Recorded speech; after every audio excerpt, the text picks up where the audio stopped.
पेट्रियार्ची में क्या हो रहा है कि मेल डोमिनेंट है, मेल पूरा डोमिनेंट है, फीमेल का तो यहाँ कुछ जिक्र ही नहीं है। तो due to this men are considered to be superior. और जब जिस देश में पेट्रियार्की रहे तो वहाँ तो जिसका पेट्रियार्की रहे वही तो सुपीरियर होगा। तो मेल का था पेट्रियार्की तो मेल सुपीरियर था। और सुपीरियर होने के बाद क्या हो गया कि मेल जेंडर जो है हर चीज़ में कैपेबल होने लगा। कुछ भी अगर है तो मेल ही डोमिनेंट हो गया है हर चीज़ पे। इसका डिमेरिट्स ये होने लगा और फेमिनिज्म पूरा ख़त्म होने, फीमेल का तो वैल्यू ही नहीं होने लगा, ख़त्म होने लगी फीमेल।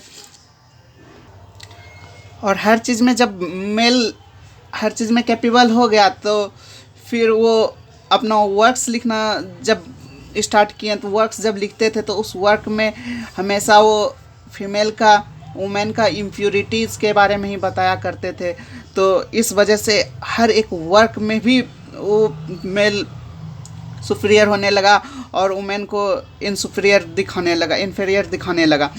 तो इस अगर उस जगह वुमेन अपना खुद नॉवेल या फिक्शन स्टार्ट करते लिखना तो मेल तो उस समय डोमिनेंट नहीं हो सकता फीमेल के ऊपर, लेकिन due to impoverished under educated women पीछे होने लगी थी। ये सब बुक में पढ़ रही है। इस बुक का नाम था मेंटल, मॉरल और फिजिकल इम्प्योरिटीज़ ऑफ वुमेन। इस वजह से मेल का जो है स्टेटस भी बनने लगा और कंट्रोल ऑफ पावर भी मेल के ऊपर ही आ गया है, वुमेन के ऊपर। एग्जाम्पल के तौर पे जैसे हम इंडियन मैथोलॉजी पढ़ते हैं, इंडियन पुराणिक किताब कोई भी अगर पढ़िएगा तो उसमें क्या देखिएगा कि मेल राइटर, मेल संत जो थे, सेजेस, साधु, वो क्या लिखे हैं कि वुमेन को हमेशा नीचा दिखाए हैं। जैसे पुराणिक मैथोलॉजी कोई भी पढ़िएगा तो उसमें वुमेन को हमेशा इन्फीरियर दिखाने का कोशिश किया गया है। और वही उस समय अगर कोई फीमेल कोई अपना वर्क लिखी है तो उसमें देखिएगा मेल को ऊंचा दर्जा पे रखी है। लेकिन वही अगर कोई मेल अपना लिटरेचर लिखता है तो वो वुमेन को हमेशा इन्फीरियर दिखाने का ही कोशिश करने लगता है। इंडियन मैथोलॉजी अगर हम रामायण देखते हैं तो रामायण में एक सुंदरकांड से श्लोक है। उस श्लोक में वाल्मीकि द्वारा लिखा गया है कि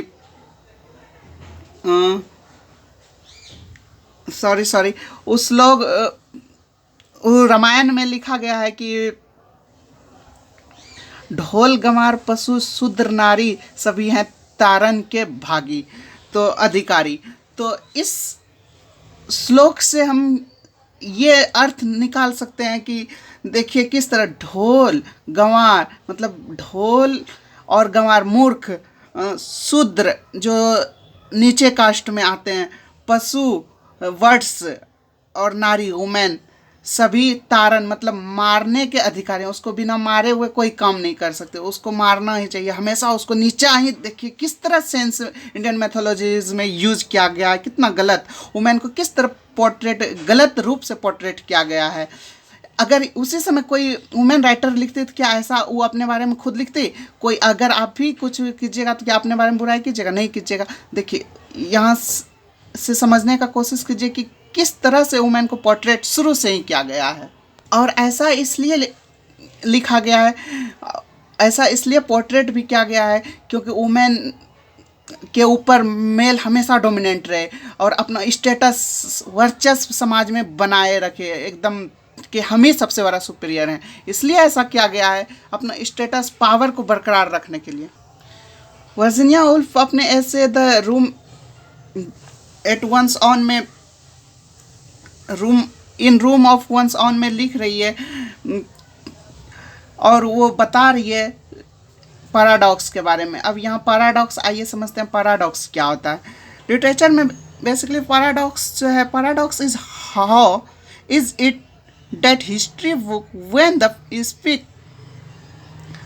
of women stress how social limited women and have been, but in literature men have written female heroine are so interesting. तो यहाँ पैराडॉक्स जो है कि कैसे मेल जो है अपना सारे किताब में फीमेल का स्ट्रेस, दिमाग और सोशल लिमिटेड वुमेन को क्या करना चाहिए क्या नहीं करना, लिमिटेशन के बारे में ही लिखा है। और फीमेल को हमेशा, अगर कोई चीज़ में फीमेल हीरोइन को ही देख लीजिए, अगर कोई रोल दिया जाता है तो उसको हमेशा इंटरेस्ट के रूप में ही रखा गया है। तो यहाँ दो कॉन्फ्लिक्ट आया कि एक पहला आया हिस्ट्री बुक और दूसरा आया लिटरेचर।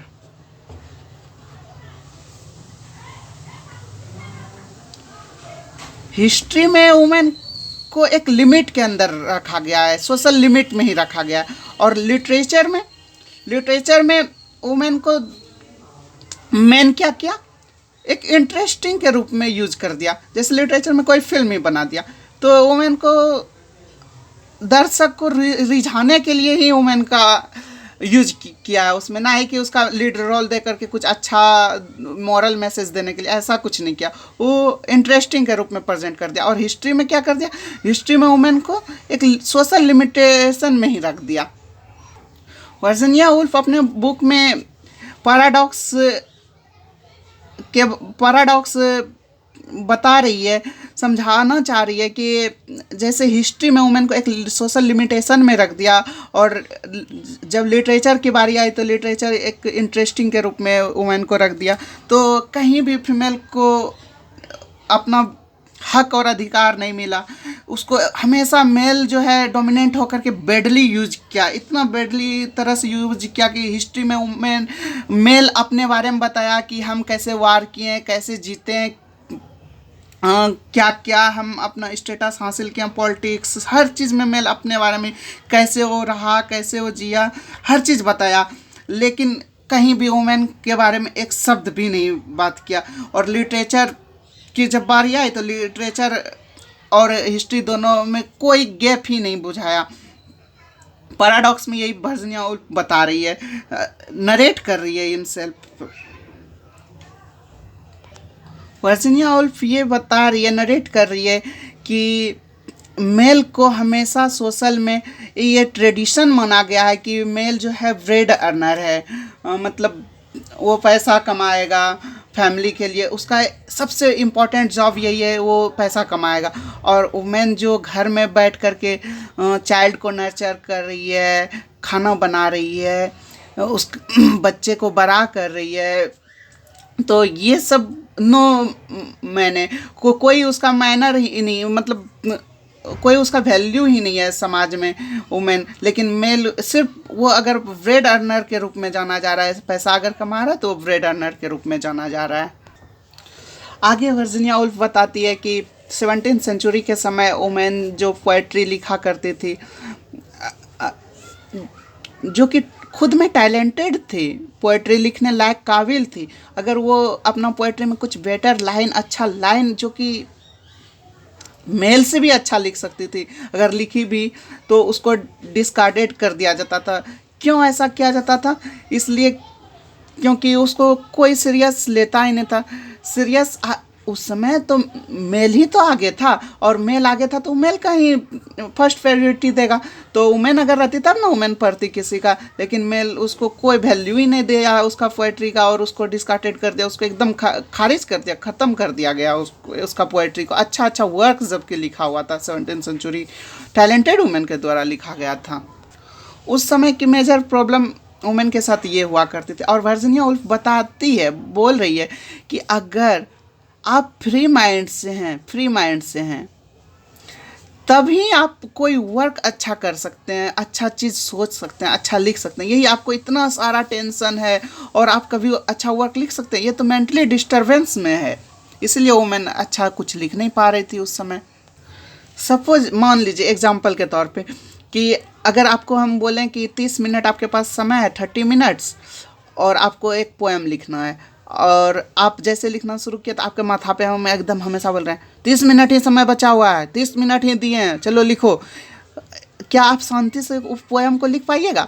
अगर उस पोएम को आप लिख भी दिए तो उसको हम खारिज कर देंगे। उसमें what a pathetic things you have written, no no this is wrong, side side side, ऐसे कर देंगे आपको। कभी आप अच्छा कुछ कर ही नहीं पाइएगा। आपको शांति मिलेगा, पीस मिलेगा, हर चीज़ सुख सुविधा मिलेगा, तब तो आप अच्छा कुछ कीजिएगा। अब वर्जीनिया वुल्फ 18th सेंचुरी के बारे में बता रही है। Middle 18th century when middle class women began to write, जब मिडिल क्लास की महिलाएं अपना फिक्शन या पोएट्री लिखना शुरू की तो उस समय वर्जीनिया वुल्फ के अनुसार सबसे great women writer Jane Austen माना जाता है। तो उसका वर्क पब्लिश्ड, जब वो जेन ऑस्टिन अपना वर्क पब्लिश्ड की तो वो लिखना शुरू की 18th सेंचुरी में, अपना वर्क कंप्लीट कर दी। लेकिन मेल डोमिनेंट भारी पड़ा था उस समय, तो उसका वर्क 19th सेंचुरी में आकर के पब्लिश्ड हुआ, उस समय हो नहीं पाया। तो देखिए किस तरह मेल फीमेल के ऊपर डोमिनेंट हुआ, फीमेल के ऊपर भारी पड़ा हुआ है। कुछ करने से पहले उसको रोका जा रहा है, उसके बहुत सारे बाधाएं का सामना करना पड़ रहा है वुमेन को। ऐसे का अंत में अक्टूबर का महीना था। वर्जीनिया वुल्फ अपने विंडोज से देख रही है, क्या देख पा रही है कि मैन और वुमेन एक साथ मिलती है और वो दोनों साथ में ही ऑटो पकड़ते हैं। तो इस मुलाकात से वर्जीनिया वुल्फ अपने ऐसे में ये दर्शाना चाह रही है कि the greatest writer are great because their minds are not wholly dominated by either masculine or feminine quality. बोल रही है वर्जीनिया वुल्फ कि जो ग्रेटेस्ट राइटर होते हैं वो हमेशा ग्रेट होते हैं, वो कभी डोमिनेंट नहीं होते हैं कि तुम मेल हो तुम फीमेल हो, कभी शासन करना ही नहीं चाहते हैं। और वो हमेशा मैस्कुलिन और फेमिनाइन क्वालिटी पे कुछ एकदम नो डिफरेंस ही नहीं समझते हैं। But it is the combination of two, see masculine mind would be dominated by brain, feminine quality dominated by heart। तो देखिए दोनों का कॉम्बिनेशन से मैस्कुलिन फीमेल और मेल जो है वो अपना माइंड से काम करे और क्या कहते हैं फीमेल जो है वो अपना हार्ट से, अगर दोनों का माइंड और हार्ट दोनों का मिल जाए तो कितना ग्रेट वर्क बन सकता है। ये सच में लिटरली ग्रेट वर्क प्रोड्यूस हो सकता है। और जब दिल और दिमाग दोनों एक साथ मिलकर काम करे तो उस काम को एंड्रोजीनियस कहा जाता है, उस काम को एंड्रोजीनियस कहा जाता है। एंड्रोजीनियस का मीन्स सिंपल वर्ड में समझते हैं, means free from both the sex, ना ही मेल डोमिनेंट है ना ही फीमेल डोमिनेंट है, एकदम फ्री है, दोनों अपना अपना आर्ग्यू रख सकते हैं। और जब एंड्रोजीनियस हो तो उस समय वर्क में मेल जो है फीमेल के बारे में अच्छा कुछ लिख सकती है और फीमेल जब लिखना शुरू करे तो मेल के बारे में अच्छा कुछ लिख सकती है। तो ऐसे में वर्क भी इंटरेस्टिंग होगा और दोनों का लिखने का शैली भी अच्छा होगा और स्टोरी भी अच्छा बनेगा, दोनों का रिलेशन भी मजबूत होते चले जाएगा और दोनों ना ही मेल डोमिनेंट होगा ना ही फीमेल डोमिनेंट हो पाएगी। वर्जीनिया वुल्फ अर्धनारीश्वर का एक पॉइंट ली है। अर्धनारीश्वर मतलब शिव जी होता है, भगवान गॉड लॉर्ड शिवा। इसमें क्या है कि आधा नारी का वेश रूप है और आधा मेल का रूप से। तो ये बताना चाह रहे हैं कि जब एंड्रोजीनियस कोई राइटर हो जाएगा तो उसमें भगवान का रूप खुद आ जाएगा, वो कोई डिफरेंस ही नहीं समझेगा और कितना बेटर बैलेंस बना रहेगा दोनों, फीमेल के प्रति भी मेल के प्रति भी और फीमेल के प्रति भी, फीमेल मेल दोनों के ऊपर बैलेंस बना रहेगा।